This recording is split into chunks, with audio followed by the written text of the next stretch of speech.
Good morning, everyone. My name is Giacomo Iobizzi from the Thailand's Chamber of Commerce, and today we are here to start the second episode of the third season of Thailand's Food Innovation. With me there is Mr. Guido Campigotto, the General Manager in Food and Beverage of Siam Winery, a group of company, and I would say the most famous brands are Monsoon Valley, Spy, Montclair, Moose Cider, and Red Bull, of course, which is a very important brand in Thailand. You want to tell us a bit of your story? How did you arrive to Thailand, and which is your professional path that brought you here, and especially, I guess, in Hua Hin, where Siam Winery is also located, with a beautiful restaurant, the vineyards, and everything.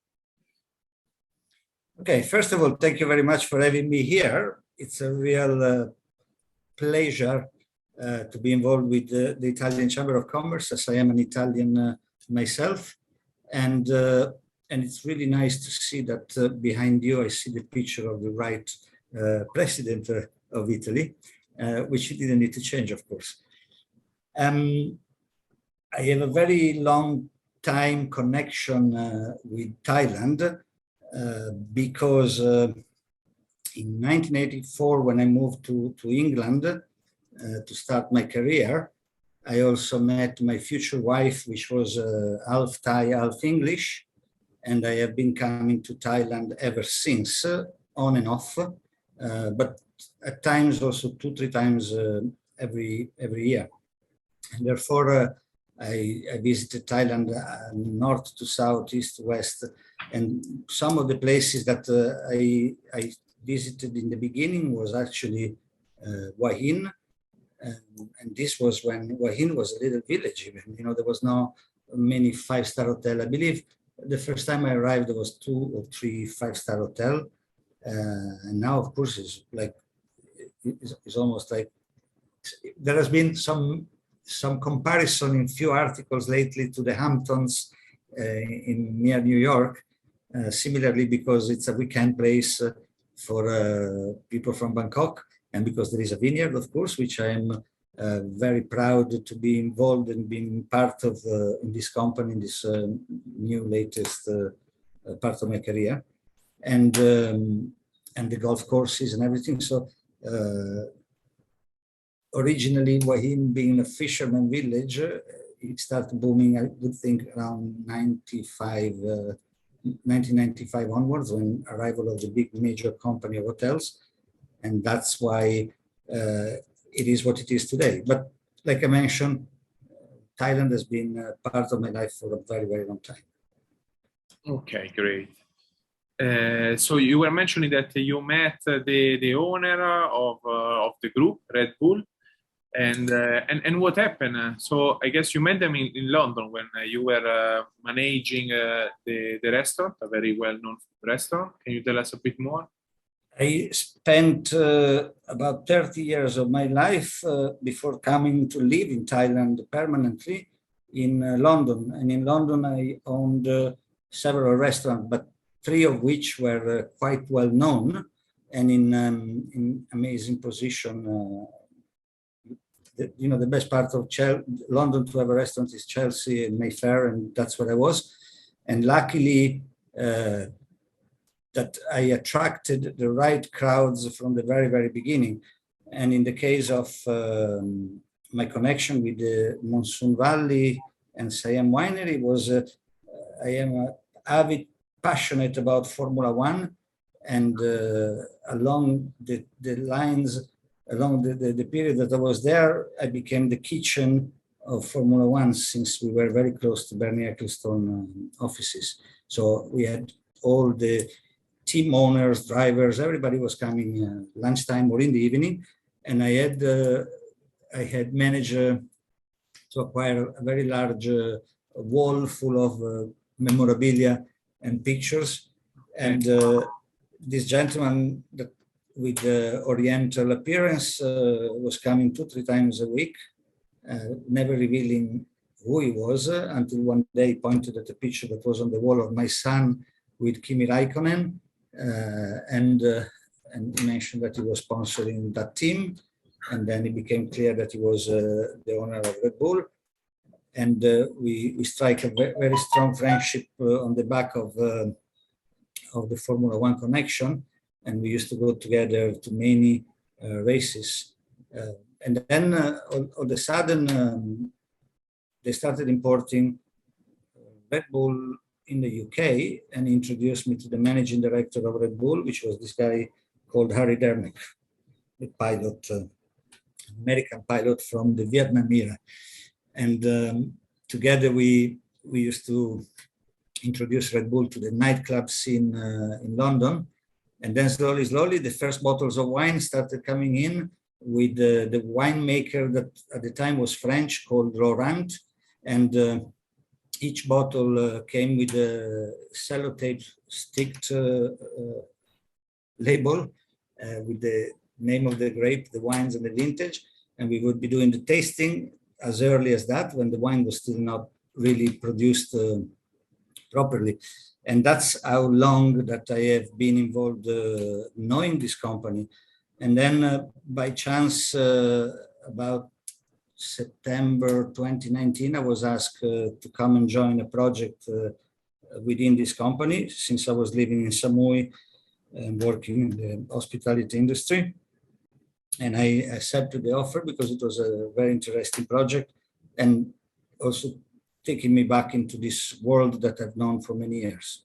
Maybe for those people that are not aware about Siam Winery and why we have invited Mr. Guido today, is because our topic is Thailand food innovation, and regarding Siam Winery, it is clear that we are talking about maybe the first company that ever produce locally wines. And by saying so, I will also add that beside the wine, you've also started your cider production with apples, right, and also other drinks and beverage with alcohol content, but in a small percentage, which is Spy. Spy here in Thailand is I wouldn't call it soda. How would you refer to Spy here in Thailand, Guido? That particular typology of drinks are called wine coolers. Okay, wine coolers, perfect. So it's very interesting. Guido, you arrived here in Thailand in 2019, and you start also to work with Siam Winery. What are you exactly taking care of, and how do you see also the aspect regarding talking about business of the pre and post COVID era? If maybe I don't know if it's the right term, but I would call now maybe the post era of COVID, since tourism is trying to picking up, and we know that from tomorrow, the 1st of February, tourists might come here to Thailand by doing only the test and go beside of the 10 days quarantine. I was hoping you were not going to ask me the question about COVID, because it's such a complicated issue, especially for those that are dealing with food and beverage or the hospitality industry. But basically, I came to run a project to do with moose cider, which it's a drink that is completely made in Thailand. We import the apples from Austria with our connection, of course, that we have in Austria. And also I'm taking care, as you mentioned, of Monsoon Valley. And I find both of those projects extremely exciting, a little bit out of my normal reach as a food and beverage operator, because there is many different facets to it, but nevertheless exciting. And in life there is always something to learn out of anything, and I'm very happy and humble to say that I'm learning one hell of a lot, even at my tender age of 54.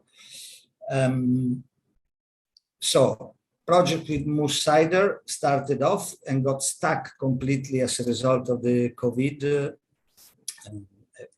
epidemic that started really hitting us as early as February, where we needed to travel to Europe to get licensing approved by the various government agencies here in Thailand.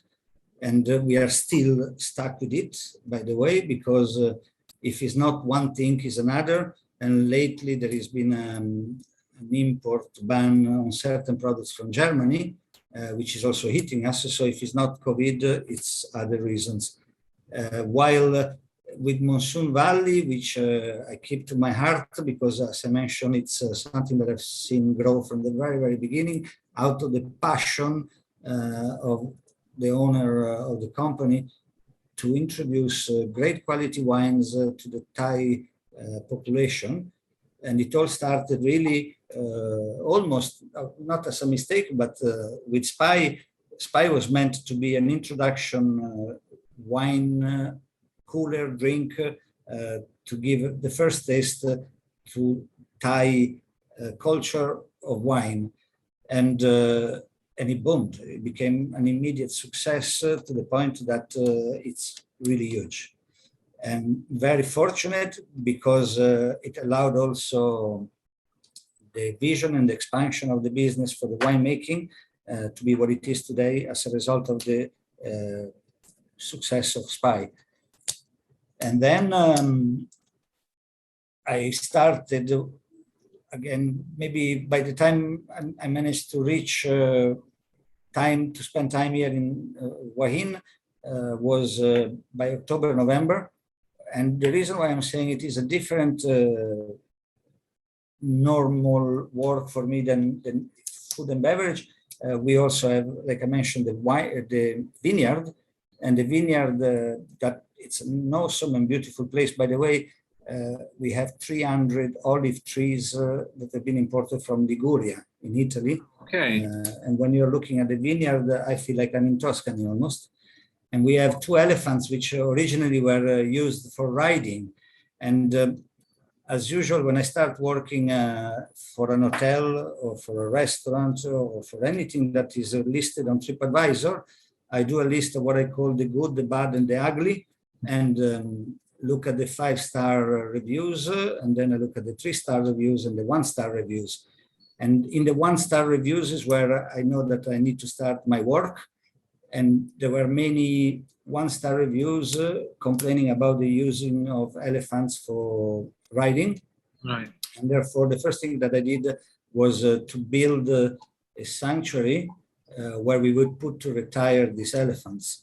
And they're very important part of the vineyard because they've been there forever, for a very long time. And of course, I thought I put some wooden poles around the property and I enclose it and the elephant will live there happy forever, without knowing that actually the elephants, they can throw the poles down with just their proboscis, as we call it. And then I also had a plan that we would have a little lake so that they could go and drink in the lake. And of course, the elephants can go and swim and they can go out from the other side. And I didn't know. So luckily, I had a good consultant that helped me. And the project became reality, but with a lot of difference from my original thought. So this is where it becomes interesting. And also, once a year, we also have a very interesting festival, which is during our harvest. And again, from the food and beverage point of view, yes, we do serve food and we do serve the wines, but we have to arrange what we call from grape to glass activity. And for that, there is a lot of thoughts into it to make it into fun, attractive for people. And so you get to take your basket and scissors and you go into the middle of the fields. You cut your own grape, you bring it back, you do the stomping. With the stomping, you take the juice. With the juice, you have a competition who's taken most juice out of the stomping from the same size basket. So it's all good fun. And then we teach how to do blending for the wines, all sorts of activity which are really, really fun. And that if you think you're coming from Europe and you're having a holiday in Thailand and you can do grape stomping, and it's unheard of. And the best part of it is that you might turn yourself with the head around and you would see the elephant walking in the vineyard. And it's just like if you're out of a dream almost. So very, very beautiful location, beautiful place, and beautiful things to do and to experience. But then COVID arrived, and as a F&B manager, you need to adapt very quickly to all sorts of different issues. Number one, no customers coming. Number two, the staff are doing nothing all day long, and therefore we need to have a little bit of action and try to create bonding between the staff while they're not busy. And so first year we started doing all the maintenance by ourselves. And I have 32 staff that painted and scraped and built and cemented and did all sorts of things, to the point that I had a contractor coming to fix the ceiling. And when he looked at the quality of the painting of the wooden floors and the chairs and the tables, he asked me if I could hand over the details of the company that was doing the painting. And when I told him it was actually our waiters, he could not believe it. They did really amazing. And so during lockdown, we worked for 2 months on that one. And today I have a brand new restaurant, literally. And then you need to adjust to different typology of customers because there is no more a European. European like to eat a lot of food and drink a lot of wines. Thai, they like to eat a little bit of food and drink a little bit of the wines and get to know a little bit about how we grow them and everything. So a new education program that we started with a different approach. And then normally would be wine experts or wine lovers coming to the harvest. And now we had families. So on the back of the fact that we had elephants in the sanctuary, we needed to start looking at the kids that were coming regularly as families and give them some entertainment in the way of show them how the elephant lives, walk with the elephants through the jungle, and all these sort of things, which are very interesting. And I was told at the beginning, Guido, don't bother. Thai people, they're not interested in elephants. They look outside the window, they can see elephants. Why would they want to bother? And actually was the opposite. There is a lot of people that live in Bangkok that never get in touch with nature and never seen elephants or seen them, but in the distance. And therefore, we had quite a lot of success with that one too. And then adding all sorts of different activities again with the bicycles and with the fitness. We created what we call Fit and Sip, which is fitness first and sip later. And the people can come and run around the vineyard and do all sorts of physical activity, ending up at the viewpoint, which is a little bit a hill where we prepare your food as a picnic and fresh because it's up on the hill and cooler. And after, if you want, you can carry on with the running if you're feeling masochist enough with the heat. But basically what I'm trying to say is that we had to adjust to a completely different way of working. Before, people were coming and you were serving a lot of food, and now people were coming, but we needed to also entertain them in a different way and give them a different type of food and educate them about wines in a different way, because European people know a little bit more than we do in Thailand. And actually, it was an amazing discovery to find that a lot of Thai people never tried Thai wines. And once they start trying it, they actually can see the quality that we have. And so, it has been 2 years and a half of changes, but very interesting changes. And as I mentioned before, growing and learning. Okay, this is an astonishing story that you were telling to us today. Also, because we can see your passion, in trying to bringing new ideas, developing maybe different projects, and also your adaptation to what are the circumstances around you, and also by facing the different difficulties and making the best from the opportunities. This is also very interesting because I remember that I've been there once in Siam Winery, which is a very beautiful place. I remember that I went there with a bike, with my moto, and you can literally see how it changed the landscape because you arrive from the sea and then you start climbing the hills until you reach the top where you have this amazing vineyard, very beautiful. And on top of this hill, there is also the restaurant, no? I remember also regarding the menu choice, there was, if I'm not wrong, a lot of Western or better European choices on it, especially what is Austrian, Italian food. Yeah. Which is the feedback of Thai people? Is it what they expect of having a journey like this? So leaving Bangkok or going to Wine to visit your winery, your restaurant, and which is the approach to the wine? Because I guess that maybe some people just go there because they are curious, and then are you going to give them a tasting?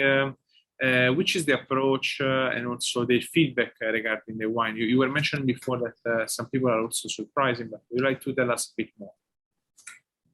First of all, I'm very fortunate to have a very talented chef that has a very broad understanding and knowledge of food, and that also try to recreate as close as possible as the original recipes by sourcing the right ingredients. And that gives us a hedge when we're producing either European food or Thai food. Okay. And secondly, as a winemaking company, we have the luxury of having a winemaker and two sommeliers, which are very good and expert in matching wine and food. So on the menu, every dish is paired with one of our wines, and you can literally immediately taste and understand why pairing with the food, wine and pairing with food, it's very important. And then we also need to say that the quality of our wines has improved over the years, so much so that we were able to receive, I think now over 320 different awards, important from the Canter, from the Austrian Wine Challenge, which is probably the most important one of them all. And we received literally this year 3 golds, which are really important because it gives us the edge again to say we are an important wine company. Here you are 3 gold against companies such as Antinori, Tignanello's, just to give some example. Right. And so people are beginning to take us really, really seriously. And therefore, when you give good quality food, you need to have good quality wines. And when you have both, then people enjoy more and this gives you more credibility. Okay, and which are the varieties of wine or grapes that you are producing right now, if you remember? We have 7 different important grapes. I try to remember the most important one being Syrah, Colombard. We also have Sangiovese, by the way. Okay. Merlot. Merlot, it's the latest wine that we are producing, a 100% Merlot made in Thailand, the first one ever between all the producers that are available here in Thailand. And actually, it has given us a lot of pride and joy because the result was amazing. And as I mentioned before, the relationship with the owner of the vineyard goes back a long, long time. And I like to mention the fact that when I was in London, I was always trying out new Italian quality products to bring out in my restaurants and again to pair with different foods. And I discovered this amazing Lambrusco made by Commercio. And I love because because, especially in England, Lambrusco has a very bad name, being a cheap wine. And I love the challenge of giving it out at the time to the British wine connoisseurs that were laughing at the fact that we were opening bottles of Lambrusco to give them a tasting, and eventually finding out that they were amazing, good quality wine. And this particular Concerto Lambrusco was a huge success. We became the #1 restaurant in England in numbers of bottles sold. And people used to stop by on the way home and buy cases of 6 to take home for their barbecue because it was a light, refreshing, sparkling wine that can be served cold. And as you know, in Thailand, red wine is served cold. So with the owner, we had agreed that we would experiment. And one of the grapes, the reason why I'm telling you this story, is called Dorlinger, German grape, very fruity.